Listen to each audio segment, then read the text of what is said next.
Assalamualaikum warahmatullahi wabarakatuh. Salam dan bahagia Bapak Ibu Guru Penggerak. Perkenalkan, saya Julianti Antika. Saya adalah calon guru penggerak angkatan 9 dari Kota Bandar Lampung. Di sini saya akan menyampaikan kesimpulan dan refleksi pemikiran Ki Hajar Dewantara modul 1.1 koneksi antar materi. Dari pertanyaan, apa yang saya percaya selama ini sebelum mempelajari modul 1.1, lalu apa yang berubah dari pemikiran dan perilaku saya setelah mempelajari modul ini, serta apa yang dapat saya terapkan untuk kelas saya lebih baik dalam mencerminkan nilai dari pemikiran Ki Hajar Dewantara.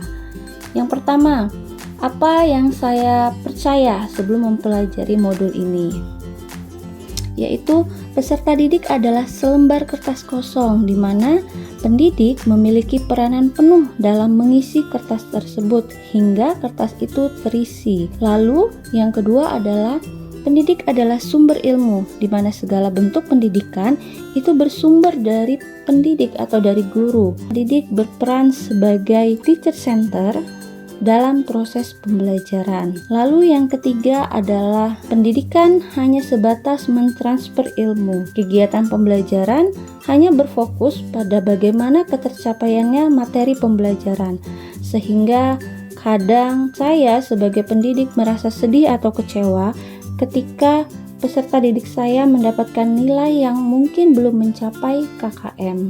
Selanjutnya, apa yang berubah dari pemikiran saya setelah mempelajari modul 1.1 ini? Yang pertama adalah pembelajaran harus berorientasi pada peserta didik, yaitu peserta didik bukan lagi sebagai subjek, namun sebagai objek dalam pembelajaran, di mana segala bentuk pembelajaran harus berpusat pada peserta didik, yaitu tujuan pembelajaran itu sendiri adalah peserta didik. Peserta didik bukan sebagai subjek, namun objek dalam pembelajaran, di mana segala bentuk pembelajaran harus berpusat pada peserta didik. Lalu yang selanjutnya adalah peserta didik adalah lembaran yang sudah penuh dengan coretan atau kodratnya. Nah, menurut Ki Hajar Dewantara menjelaskan bahwa peserta didik itu seperti selembar kertas yang sudah penuh dengan tulisan, namun tulisannya masih buram. Nah, di sini tugas pendidik adalah untuk menuntun peserta didik dalam menebalkan hal-hal yang baik sebagai budi pekerti, sedangkan tulisan yang mengandung arti yang jahat atau kurang baik itu dibiarkan untuk tetap tidak tebal. Di sini peran pendidik sebagai penuntun dalam memberikan arahan sesuai dengan kodrat yang sudah dimiliki oleh masing-masing peserta didik. Lalu, pendidikan dan kebudayaan adalah satu kesatuan, di mana pendidikan tidak dapat dilepaskan dari kebudayaan. Pendidikan adalah tempat persemaian benih-benih kebudayaan dalam masyarakat. Ki Hajar Dewantara meyakini bahwa untuk menciptakan manusia Indonesia yang beradab, maka pendidikan menjadi salah satu kunci utama untuk mencapainya. Nah, pendidikan adalah pondasi untuk membentuk peradaban bangsa. Dalam pendidikan yang ingin dicapai bukan hanya sekadar mendapatkan nilai, namun juga menjemput kebudayaan yang kita impikan dengan mencerminkan nilai-nilai luhur bangsa agar manusia Indonesia itu memiliki budi pekerti. Yang selanjutnya, pendidikan budi pekerti seperti yang sudah disampaikan tadi. Oleh karena itu, pendidikan budi pekerti dan penerapannya sangatlah penting. Budi pekerti di sini harus mencakup nilai cipta, rasa, karsa, dan raga yang harus seimbang agar terciptanya kebijaksanaan.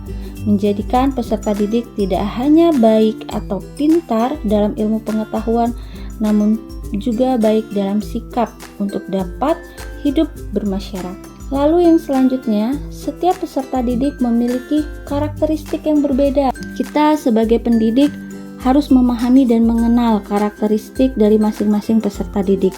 Karena setiap peserta didik memiliki caranya sendiri dalam belajar. Mungkin dengan audio, visual, ataupun dengan kinestetik. Oleh karena itu, kita harus memberikan pembelajaran yang merdeka sesuai dengan kebutuhan dari mereka masing-masing. Lalu memerdekakan pembelajaran sesuai dengan kebutuhannya, di mana sebagai pendidik kita dapat memberikan ruang bagi peserta didik untuk dapat mengeksplor dirinya dengan memberikan kesempatan pembelajaran yang sesuai dengan kodrat anak, sehingga kegiatan pembelajaran akan menjadi menyenangkan.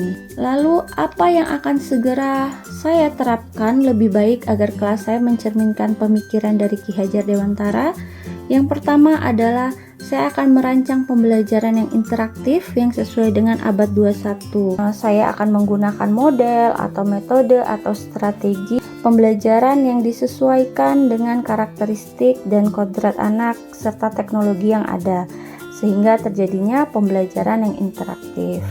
Lalu selanjutnya, menjadi suri tauladan dalam penerapan nilai budi pekerti. Nah, mulai dari diri, di mana kita sebagai pendidik harus menjadi contoh atau role model bagi peserta didik kita.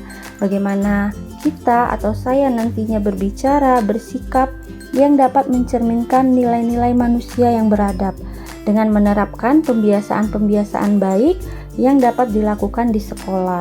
Lalu menjadi pendidik yang menuntun, bukan menuntut. Nah, kita atau saya sebagai pendidik tidak lagi menuntut peserta didik saya sesuai dengan keinginan saya, namun saya dapat menuntun mereka untuk mencapai tujuan mereka dengan tetap memperhatikan kodratnya masing-masing.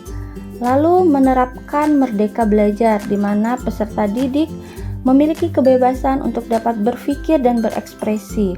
Guru tidak lagi menjadi pusat atau teacher center. Di sini adalah berfokus pada student center, di mana pendidikan berfokus pula pada perubahan yang dapat bermanfaat bagi lingkungan masyarakat. Dalam pembelajaran Merdeka Belajar ini, peserta didik dilatih untuk dapat berani menyampaikan pendapat, berdiskusi, atau melakukan presentasi, serta hal lain yang mendorong dirinya untuk dapat mengeksplor pengetahuan yang ada pada dirinya masing-masing, sehingga terciptanyalah pembelajaran yang merdeka. Mungkin itu saja dari saya terkait kesimpulan dan refleksi pemikiran Ki Hajar Dewantara. Semoga dapat bermanfaat. Saya akhiri. Wassalamualaikum warahmatullahi wabarakatuh. Salam guru penggerak.